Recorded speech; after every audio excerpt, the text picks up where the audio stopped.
പുതുപ്പള്ളി എന്ന് പറഞ്ഞു കഴിഞ്ഞാൽ അത് ഉമ്മൻചാണ്ടി തന്നെയാണ്. കാരണം 53 വർഷത്തോളം പുതുപ്പള്ളിയുടെ എം.എൽ.എ ആയിട്ട് ജീവിച്ച് മരിച്ച ഒരു വ്യക്തിയാണ്. ഉമ്മൻചാണ്ടിയുടെ മരണശേഷം നമുക്കറിയാം അവിടെ അദ്ദേഹത്തിൻ്റെ മകൻ ചാണ്ടി ഉമ്മൻ എം.എൽ.എ ആയി. ബൈ ഇലക്ഷൻ വന്ന് വൻ ഭൂരിപക്ഷത്തോടുകൂടിയാണ് അദ്ദേഹം ജയിച്ചത്. അപ്പോൾ ഇപ്രാവശ്യം പുതുപ്പള്ളി ഉറ്റുനോക്കിക്കൊണ്ടിരിക്കുന്നതും അല്ലെങ്കിൽ UDFും കോൺഗ്രസൊക്കെ പ്രതീക്ഷ ചാണ്ടി ഉമ്മൻ തന്നെ ജയിക്കും എന്ന് തന്നെയാണ്. കാരണം ഉറപ്പാണ് ചാണ്ടി എന്നാണ് ഇപ്പോൾ അവരുടെ ക്യാമ്പയിൻ്റെ ഒരു വാചകമെന്ന് ഞാൻ എവിടെയോ വായിച്ചു. പക്ഷെ അത് അത്രയ്ക്ക് ഉറപ്പാണോ എന്നുള്ളതാണ്. കാരണം വളരെ ഉറപ്പാണ് എന്നുള്ള രീതിയിൽ തന്നെയാണ് അവരുടെയൊക്കെ പ്രവർത്തനങ്ങളും കാര്യങ്ങളൊക്കെ. പക്ഷെ അങ്ങനെയല്ല. ഈ ചാണ്ടി ഉമ്മൻ്റെ പ്രവർത്തനങ്ങളൊക്കെ അത്ര നല്ല പ്രവർത്തനമല്ല എന്ന് എതിർ പാർട്ടിക്കാർ പറയുന്നു. അവർ കുറേ തെളിവുകൾ വെച്ചിട്ടൊക്കെ ആണ് ഇപ്പോൾ പ്രചാരണത്തിനൊക്കെ ഇറങ്ങിയിരിക്കുന്നത്. അപ്പം എന്തായാലും നമ്മൾ അതിലേക്ക് കിടക്കുന്നതിന് മുമ്പ് നമുക്കിപ്പോൾ 2026 ഈ പറയുന്ന അസംബ്ലി ഇലക്ഷനിൽ ആരൊക്കെയാണ് ചാണ്ടി ഉമ്മനെതിരെ നോക്കാം. നമ്മുടെ കോൺഗ്രസിൻ്റെ ചാണ്ടി ഉമ്മനാണ്, CPM-ൽ KM രാധാകൃഷ്ണൻ, പിന്നെ BJP-യിൽ രവീന്ദ്രനാഥ് വാകത്താനം. ഈ 3 കാൻഡിഡേറ്റ്സ് മാത്രമേ ഉള്ളൂ എന്ന് നമ്മൾ ശ്രദ്ധിക്കണം. നമുക്കറിയാം ഒരുപാട് അപരന്മാർ വരാറുണ്ട്. പല പേരുകളിൽ ഇപ്പോൾ ഒരു പേരുണ്ടെങ്കിൽ ആ പേരിൽ തന്നെ എല്ലാ പാർട്ടിക്കാരും അപരന്മാരെ കൊണ്ട് നിർത്തും. പിന്നെ അതല്ലാതെ SDPI നിൽക്കുന്നുണ്ട്, ആം ആദ്മി പാർട്ടി നിൽക്കുന്നുണ്ട്, BSP നിൽക്കുന്നുണ്ട്, പിന്നെ കുറേ സ്വതന്ത്രരൊക്കെ നിർത്തുന്നുണ്ട്. പക്ഷെ പുതുപ്പള്ളിയിൽ ഇവർ മാത്രമേ ഉള്ളൂ. അതുകൊണ്ട് തന്നെ ഒരു വോട്ട് ഈ പറയുന്ന അപരന് സ്പ്ലിറ്റായി പോവുകയോ അല്ലെങ്കിൽ മറ്റു പാർട്ടിക്കാർക്ക് സ്പ്ലിറ്റായി പോകുന്ന കാര്യങ്ങളൊന്നുമില്ല. അതുകൊണ്ട് തന്നെ ഓരോരോ പാർട്ടിക്ക് വേണ്ട വോട്ടുകൾ അവിടെ തന്നെ കിട്ടുമെന്നുള്ളത് തന്നെയാണ്. പക്ഷെ അതാർക്ക് എന്തെന്നുള്ളതാണ്. അപ്പോൾ കോട്ടയത്തെ മണ്ഡലം എന്ന് പറഞ്ഞു കഴിഞ്ഞാൽ ശരിക്കും അതിൽ കോട്ടയത്തെ ലോക്സഭ കോൺസ്റ്റിറ്റ്യുവൻസി 7 കോൺസ്റ്റിറ്റ്യുവൻസിയിൽ അതിലൊന്നാണ് പുതുപ്പള്ളി. പ്രധാന മണ്ഡലം തന്നെയാണ്. ഇപ്പോൾ 1957 അതുപോലെ തന്നെ 60 ആ കാലഘട്ടങ്ങളിൽ, തുടക്ക കാലഘട്ടങ്ങളിൽ അവിടെ കോൺഗ്രസ് തന്നെയാണ് സ്കോർ ചെയ്തത്. കോൺഗ്രസ് തന്നെയായിരുന്നു. PC ചെറിയാനായിരുന്നു. അപ്പോൾ ഈ കോൺഗ്രസിന്റെ ഒരു തുടക്കം എന്ന് പറയുന്നത് PC ചെറിയാനിലൂടെയാണ്. 67 അവിടെ EM ജോർജാണ് CPM-ന്റെ ഭരിച്ചിട്ടുള്ളത്. ഈ കോൺഗ്രസ് എന്താ പറയുക, സീറ്റ് അങ്ങ് പിടിച്ചെടുത്തു ഭൂരിപക്ഷത്തിൽ. പക്ഷേ 70 എന്ന് പറയുന്ന വർഷം മുതൽ 2021 വരെ അത് ഉമ്മൻചാണ്ടിയുടെ ഒരു ഏരിയ തന്നെയാണ്. അതായത് ഉമ്മൻചാണ്ടിയുടെ ഒരു തകാന്നോ അല്ലെങ്കിൽ ഉമ്മൻചാണ്ടി പിന്നെ അത് ആർക്കും വിട്ടുകൊടുത്തിട്ടില്ല. നമുക്കറിയാം എത്രയോ പ്രശ്നങ്ങൾ ഉമ്മൻചാണ്ടിക്ക് എതിരെ വന്നിട്ടുണ്ട്. അതായത് സോളാർ കേസിന്റെ സമയത്തൊക്കെ വന്നിരുന്നു. നമുക്കറിയാം അതിനുശേഷം പറഞ്ഞ ഭരണം മാറി, അപ്പുറത്ത് പിണറായി വിജയൻ വന്നു, എന്താ കേരളത്തിൽ ഭരണം UDF മാറി, ഇതൊക്കെ വന്നെങ്കിൽ CPM വന്നെങ്കിലൊക്കെ കൂടി ഉമ്മൻചാണ്ടി MLA തന്നെയാണ്. പുതുപ്പള്ളിക്കാർ ഉമ്മൻചാണ്ടിനല്ലാതെ എനിക്ക് 53 വർഷം എന്നൊക്കെ പറഞ്ഞാൽ എത്ര തലമുറകൾ വന്നിട്ടുണ്ടോ? ഒരുപക്ഷെ ഉമ്മൻചാണ്ടി 70 അന്ന് 1970 ഉമ്മൻചാണ്ടിക്ക് വോട്ട് ചെയ്ത അന്നത്തെ യുവാക്കളൊക്കെ പിന്നീട് വൃദ്ധന്മാരായി, അവരുടെ മക്കൾ വന്നു. ഇപ്പൊ ഒരുപക്ഷെ അവരുടെയൊക്കെ അന്ന് വോട്ട് ചെയ്ത പല ആളുകളുടെ കൊച്ചുമക്കൾ വരെ വോട്ട് ചെയ്യുന്ന ഒരവസ്ഥ വന്നു. ആ ഒരു കാലം വരെയായി. എന്നിട്ട് അവരൊക്കെ ഇപ്പോഴും ഉമ്മൻചാണ്ടിക്ക് അല്ലെങ്കിൽ അതിനുശേഷം ചാണ്ടി ഉമ്മനാണ്. അപ്പോൾ ഉമ്മൻചാണ്ടിയുടെ ഒരു മരണവും അതിനുശേഷം ഉണ്ടായിട്ടുള്ള ഒരു ബൈ ഇലക്ഷനും കാര്യങ്ങളും കുറേ വിവാദങ്ങളും കുടുംബപരമായിട്ടുള്ള വിവാദങ്ങളൊക്കെ നമുക്കറിയാം. എന്തായാലും ഇപ്രാവശ്യം വളരെ ടൈറ്റാണ് എന്നുള്ളതാണ്. കാരണം ഈ ഒരു വോട്ട് വിഹിതത്തെ നമുക്കിപ്പോൾ അതിൻ്റെ ഒരു വോട്ടിൻ്റെ ഒരു ഹിസ്റ്ററി എടുത്ത് നോക്കിക്കഴിഞ്ഞാൽ നേരത്തെ പറഞ്ഞത് 1970 ആദ്യമായിട്ട് ഉമ്മൻചാണ്ടി അവിടെ MLA ആവുന്നത്. അന്ന് ഉമ്മൻചാണ്ടിയുടെ വോട്ട് ഷെയർ 54.5%. CPM-ന് 41. അത്യാവശ്യം ഒരു ഡിഫറൻസ് ഉണ്ട്. 77 ഉമ്മൻചാണ്ടിയുടെ വോട്ട് വീതം കൂടി 60%. അവിടെ നിന്ന് അങ്ങോട്ട് പിന്നെ ഈ ഒരു റേഞ്ചിൽ തന്നെയാണ് എപ്പോഴും നിൽക്കുന്നത്. ഒരിക്കലും കുറഞ്ഞിട്ടില്ല. ചെറിയൊരു വ്യത്യാസങ്ങൾ അങ്ങോട്ടും ഇങ്ങോട്ടും വരും. 2011 59.74, CPM-ന് 31.33 ഉള്ളൂ. BJPക്ക് വെറും 5.5% മാത്രമേ ഉള്ളൂ. നമുക്കറിയാം, നമ്മൾ വേറെ എപ്പിസോഡ്സ് ഒക്കെ ചെയ്തപ്പോൾ BJPയുടെ പല വോട്ട് വീതത്തെ കുറിച്ചൊക്കെ പറഞ്ഞിരുന്നു. എല്ലായിടത്തും ചെറിയ ചെറിയ വ്യത്യാസങ്ങൾ മാത്രമേ ഉള്ളൂ. ആകെ പാലക്കാട് മാത്രമാണ് ഒരു 2006 ഒരു 2 അല്ലെങ്കിൽ O രാജഗോപാലൊക്കെ ഒരുപാട് കൊണ്ടുവന്നത്. പിന്നീട് ശോഭാ സുരേന്ദ്രനൊക്കെ കൊണ്ടുവന്നത്. പക്ഷെ പുതുപ്പള്ളിയിൽ BJP എപ്പോഴും വളരെ ശോകമാണ്. 2016 അതായത് ഉമ്മൻചാണ്ടി മന്ത്രിസഭ ഇറങ്ങി LDF അവിടെ പിണറായി മന്ത്രിസഭ കയറിയ ശേഷം ഉണ്ടായത് ആ ഒരു വർഷം ഉമ്മൻചാണ്ടിക്ക് അന്നും ഭൂരിപക്ഷം ഒന്നും വലിയ വ്യത്യാസം വന്നിട്ടില്ല. 53%. 50% കൂടുതൽ വോട്ട് വീതം വന്നിട്ടുണ്ട്. CPM-ന് 33 ഉള്ളൂ. ഒരു ഡിഫറൻസ് നോക്കണം. ഏകദേശം ഒരു 20%-ഓളം ഡിഫറൻസ് ആണ് വോട്ട് ഷെയറിന്. BJPയുടെ ജോർജ് കുര്യന് അന്ന് ഏകദേശം 11.9, അതായത് 12%-അടുത്താണ് BJP അന്ന് വോട്ട് വീതം വന്നിട്ടുള്ളത്. അപ്പോൾ BJPക്ക് ഒരു ഗ്രോത്ത് അവിടെ നമ്മൾ കണ്ടു. നേരത്തെ പറഞ്ഞ പോലെ 2016 നമ്മൾ മുമ്പ് പല എപ്പിസോഡ്സ് പറഞ്ഞ പോലെ 2016 മോദി ഫാക്ടർ പല സ്ഥലങ്ങളിലും വന്ന പോലെ പുതുപ്പള്ളിയിൽ ചെറിയൊരു ചലനം BJPക്ക് അന്ന് ഉണ്ടാക്കിയിട്ടുണ്ടായിരുന്നു. 2021 വീണ്ടും ഉമ്മൻചാണ്ടിനെ 48%, ചെറിയൊരു വോട്ട് ഷെയർ കുറഞ്ഞു. CPM കുറച്ചുകൂടി 41, BJPക്ക് കുറച്ച് കുറഞ്ഞു 8.87. പിന്നെ 2023 ഈ പറഞ്ഞ ബൈ ഇലക്ഷൻ, ഉമ്മൻചാണ്ടിയുടെ മരണത്തോടുകൂടി സംഭവിച്ച ബൈ ഇലക്ഷനിൽ ചാണ്ടി ഉമ്മൻ ഈ പറയുന്ന എല്ലാ ഭൂരിപക്ഷവും കടത്തിവെട്ടി. അതായത് അച്ഛൻ്റെ ഭൂരിപക്ഷം വരെ കടത്തിവെട്ടി. ചാണ്ടി ഉമ്മൻ 61% കൂടുതലായിരുന്നു ചാണ്ടി ഉമ്മൻ്റെ വോട്ട് ഷെയർ. CPM ജയ്ക്ക്, നമുക്കറിയാം ജയ്ക്ക് അടുപ്പിച്ചു ഉമ്മൻചാണ്ടിക്കെതിരെ നിന്നിട്ടുള്ള ഒരു വ്യക്തി തന്നെയാണ് ജയ്ക്ക്. ചാണ്ടി ഉമ്മനെതിരെ നിന്നു, പക്ഷെ ജയ്ക്കിന് കുറഞ്ഞു. അതിന് തൊട്ട് മുമ്പ് 41% ഉണ്ടായിരുന്നത് ജയ്ക്കിന് കുറഞ്ഞു 32%. BJPക്കും അത് കുറഞ്ഞു 5%. അപ്പോൾ ശരിക്കും നമ്മളിപ്പോൾ നോക്കിക്കഴിഞ്ഞാൽ 2023 CPMന്റെയും BJPയുടെയും വോട്ട്സ് ഒക്കെ ചാണ്ടി ഉമ്മനാണ് പോയിരിക്കുന്നത്. അപ്പോൾ അത് എന്ത് ഫാക്ടറാണ്? ഈ പറഞ്ഞ പോലെ തന്നെ ഒരു ചാണ്ടി ഉമ്മൻചാണ്ടിയുടെ അത്ര എക്സ്പീരിയൻസ് ഒന്നുമല്ല. അപ്പോൾ ചാണ്ടി ഉമ്മനെ കുറിച്ച് ഈ അടുത്ത് ഗണേഷ് കുമാർ പറഞ്ഞൊരു കാര്യമുണ്ട്. 2016 ഉമ്മൻചാണ്ടി ഗണേഷ് കുമാർ പ്രശ്നങ്ങളൊക്കെ നടക്കുന്ന സമയത്ത് ചാണ്ടിക്ക് എന്താ പറയുക, ചാണ്ടി എന്ന രാഷ്ട്രീയത്തിലല്ലോ, ചാണ്ടി ഡൽഹിയിലല്ലേ എന്നാണ് പറഞ്ഞത്. ശരിയാണ്, അദ്ദേഹം അഡ്വക്കേറ്റ് ആണ്. അദ്ദേഹം ഡൽഹിയിൽ സുപ്രീം കോടതിയിലൊക്കെ പ്രാക്ടീസ് ചെയ്യുന്ന സമയത്ത് അദ്ദേഹം സജീവമായിട്ട് ശരിക്ക് കേരളത്തിൽ വന്നൊരു രാഷ്ട്രീയത്തിൽ പൂർണ്ണമായിട്ടും ഇറങ്ങുന്ന എനിക്ക് തോന്നുന്നു ഉമ്മൻചാണ്ടി വയ്യാതെ കിടക്കുന്ന ഒരു സമയത്ത് ഇപ്പോഴാണ്. അതൊരു അദ്ദേഹം ഡൽഹിയിലും അവിടെ ഇവിടെയൊക്കെ ആയിട്ട് പ്രവർത്തനങ്ങളുണ്ട്. അദ്ദേഹം വിദ്യാർത്ഥി രാഷ്ട്രീയത്തിലൂടെയൊക്കെ വന്നതാണ്, പ്രവർത്തിച്ചിരുന്നൊക്കെ ശരിയാണ്. പക്ഷെ അദ്ദേഹം ഉമ്മൻചാണ്ടിയുടെ മരണത്തോടു കൂടി അല്ലെങ്കിൽ ആ ഒരു കാലഘട്ടം അവസാന കാലഘട്ടത്തിലാണ് അദ്ദേഹം പൂർണ്ണമായിട്ട് രാഷ്ട്രീയത്തിലേക്ക് വരുന്നത്. അങ്ങനെ 61% കൂടിയാണ് അദ്ദേഹം അവിടെ കയറിയത്. ഇപ്പൊ ശരിക്ക് അത് ചാണ്ടി ഉമ്മന്റെ ഏരിയ തന്നെയാണ്. അതായത് എനിക്ക് തോന്നുന്നു വളരെ ഉമ്മൻചാണ്ടി പോലെ തന്നെ വളരെ ജനകീയ നേതാവാണ് അദ്ദേഹം.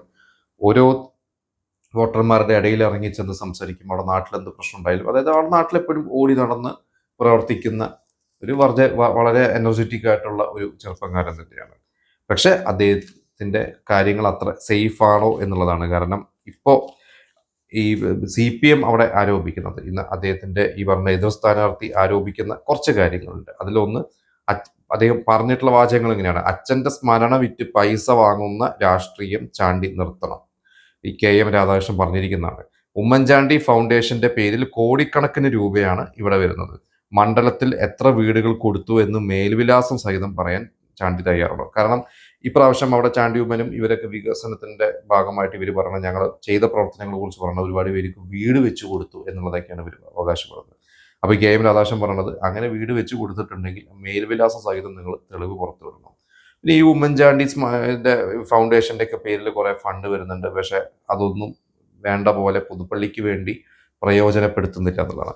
ലക്ഷക്കണക്കിന് രൂപ പത്രപരസ്യങ്ങൾക്ക് നൽകിയ ശേഷം പോസ്റ്റർ പോലും ഇല്ലാതെയാണ് പ്രചാരണം എന്നാണ് ചാണ്ടി പറയുന്നത്. വളരെ കറക്റ്റ്. കാരണം ചാണ്ടി ഉമ്മൻ പറഞ്ഞിരുന്നത്, ഞാൻ വലിയ ബഡ്ജറ്റൊന്നും വലിയ ചിലവൊന്നും ചെയ്തില്ല, വെറുതെ കുറച്ച് പോസ്റ്റർ മാത്രം അടിക്കുന്നുള്ളൂ, കാശ് കളയുന്നില്ല എന്നല്ല. പക്ഷെ പറയുന്നത് ഇവര് പത്രപരസ്യത്തിന് നൽകിയെന്നല്ല. എനിക്ക് തോന്നുന്നു മനോരമയിൽ ഒരു സപ്ലിമെന്ററി പേജോ അങ്ങനെ എന്തൊക്കെയോ കാര്യങ്ങളൊക്കെ ചെയ്തിട്ടുണ്ട്. അപ്പോൾ അതിനൊക്കെ ലക്ഷങ്ങളിലാണ് കൊടുത്തിരിക്കുന്നതെന്നാണ് ഇവർ ആരോപിക്കുന്നത്. പിന്നെ പുതുപ്പള്ളി മണ്ഡലത്തിന്റെ ഒരു വികസന പ്രശ്നങ്ങളിലും അദ്ദേഹം ഇടപെടാറില്ല. പിന്നെ കിഫ്ബി വഴിയുള്ള ഒരു പദ്ധതിയുടെ പ്രൊപ്പോസൽ പോലും കഴിഞ്ഞ 2 വർഷമായിട്ട് ചാണ്ടി ഉമ്മൻ നടത്തിയിട്ടില്ല. ചാണ്ടി ഉമ്മൻ MLA ആയ ശേഷം 2 വർഷമായിട്ട് എന്ത് വികസനമാണ് അവിടെ വന്നിരിക്കുന്നത് എന്നുള്ളതാണ്. ഇവര് അവകാശപ്പെടുന്ന പലതും വെറുതെ നുണയാണ്. പ്രത്യേകിച്ച് വീട് വെക്കുന്നു എന്നൊക്കെ പറഞ്ഞ് വീട് വെച്ചു എന്ന് പറഞ്ഞൊക്കെ വെറുതെയാണെന്നാണ് ഇദ്ദേഹം പറയുന്നത്. എന്നിട്ട് ഇദ്ദേഹം പറയുന്നത്, ഞാൻ 4 പതിറ്റാണ്ടായിട്ട് ഇവിടെ പ്രവർത്തിക്കുന്നതാണ്, ഞാൻ പഞ്ചായത്ത് മെമ്പറായിട്ടൊക്കെ പ്രവർത്തിക്കുന്ന ഒരാളാണ്, എനിക്ക് ഇവിടുത്തെ കാര്യങ്ങളെല്ലാം വ്യക്തമായിട്ട് അറിയാം, അതുകൊണ്ട് തന്നെയാണ് ഞാൻ പറയുന്നത്.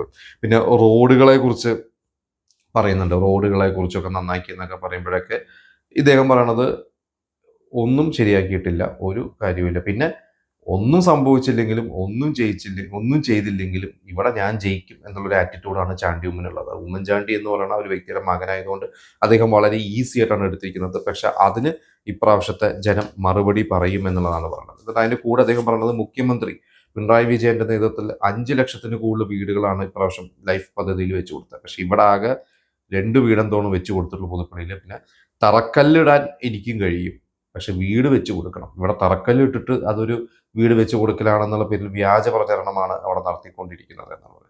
BJP-യുടെ സ്ഥാനാർത്ഥി രവീന്ദ്രൻ വാകത്താനവും പറയുന്നതും ഇതുപോലെ. അദ്ദേഹം ഏറ്റവും കൂടുതൽ എടുത്തു പറയുന്നത് കുടുംബവാഴ്ച അവസാനിപ്പിക്കണം. ഇവിടെ വർഷങ്ങളായിട്ട് ഉമ്മൻചാണ്ടി ഭരിച്ചു, അദ്ദേഹത്തിന്റെ മകൻ ഭരിക്കുന്നു, ഇതിവിടെ അവസാനിക്കണം, ഇത് പറ്റില്ല. നമുക്കറിയാം BJP പലപ്പോഴും കേന്ദ്രത്തിലാണെങ്കിൽ പോലും കുടുംബവാഴ്ചയെക്കുറിച്ച് പറയാറുണ്ട്. നമുക്കറിയാം ഗാന്ധി കുടുംബത്തെക്കുറിച്ച്, സോണിയാഗാന്ധി, രാഹുൽ ഗാന്ധി ഇവരെ കുറിച്ച് ഏറ്റവും കൂടുതൽ പറഞ്ഞ കുടുംബവാഴ്ചയെക്കുറിച്ചാണ് BJP പറയാറുള്ളത്. ഇവിടെയും അദ്ദേഹം പറഞ്ഞത് തന്നെയാണ്. ഉമ്മൻചാണ്ടിയും ചാണ്ടി ഉമ്മനും അരനൂറ്റാണ്ടായിട്ട് പുതുപ്പള്ളിയിലെ ജനങ്ങളെ പറ്റിക്കുകയാണ്. പിന്നെ NDAയോട് ഇപ്പോൾ ജനങ്ങൾക്ക് ഒരു താല്പര്യമുണ്ട്, പ്രത്യേകിച്ച് മോദിയുടെ വികസനത്തിന്.